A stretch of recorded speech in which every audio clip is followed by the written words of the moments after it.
beautiful people, welcome to Talks with Tasha, and for today's video, we're gonna be talking about 5 good attitude to help you achieve silent success. What do you mean by silent success, guys?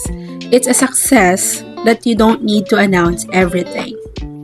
So now guys, let's start with the 5 good attitudes that help you achieve the silent success. So for my number 1 would be stay humble. So for stay humble, let your results speak louder than words. So it means, hayaan na natin na yung mga results ng ginagawa natin or inaayos natin para ma-achieve natin lahat ng goals natin is yun yung magpakita na na-achieve na natin at nagawa na natin yung mga bagay na gusto nating marating.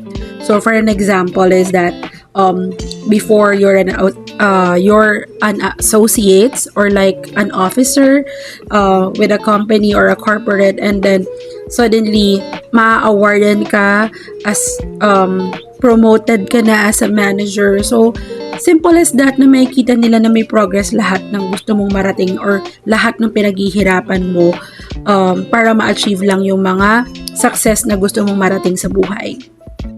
So now let's go with the number 2. So number 2 would be consistent.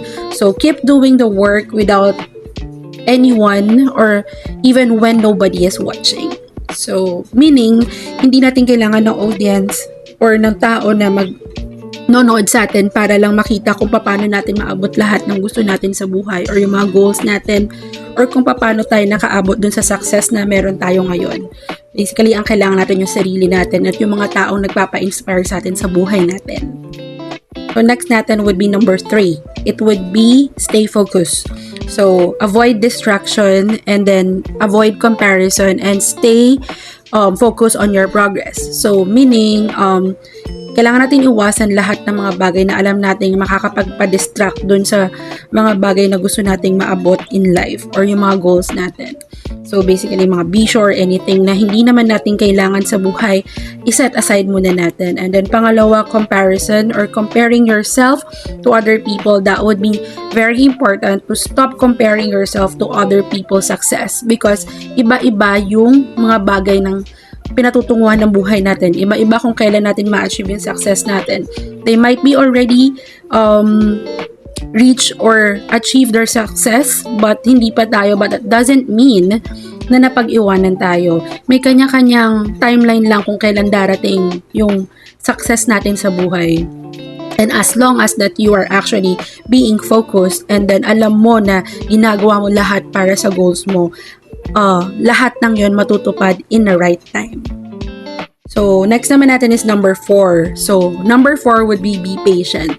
So, all you have to do is to trust the process and understand what is actually going on dun sa bagay-bagay na ginagawa mo kung bakit hindi pa siya dumadating dun sa gusto mong mangyari or ma-achieve. So, may bagay talaga na kailangan ng mahabang panahon para ma-achieve or marating natin yung gusto nating marating or goal sa buhay or success in life.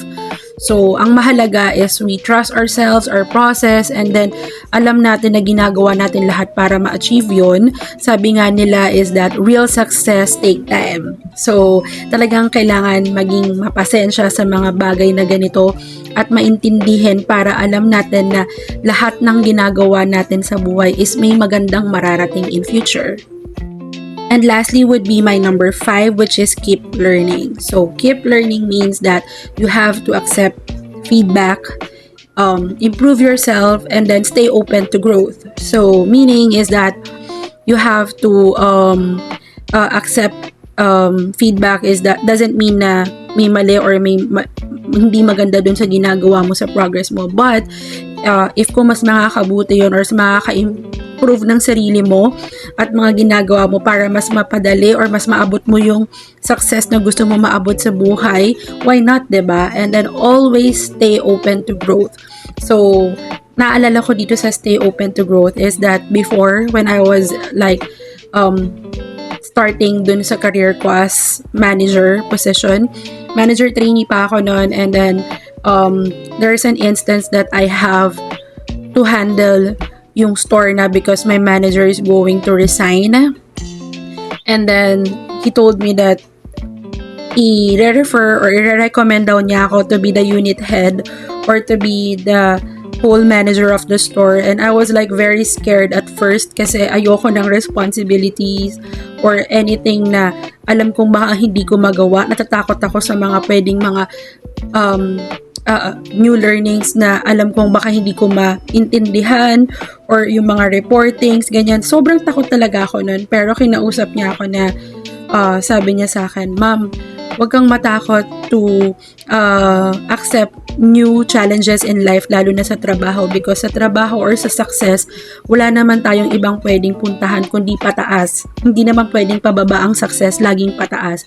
Kaya lagi ka lang maging open, and then i-embrace mo lang yon at maging focus ka lang, and then pag-aralan mo lang, for sure lahat yon magagawa mo at matutupad mo na makarating ka dun sa posisyon na gusto mong marating, or dun sa mga dun sa success na ina-achieve mo sa buhay, mararating at mararating mo yun." So again, guys, silent success is work quietly, improve consistently, and let your achievement make the noise. So again, guys, I hope you like this topic again, and I hope you would able to wait and watch my next vlog. So thank you again, guys, for watching, and bye-bye for now!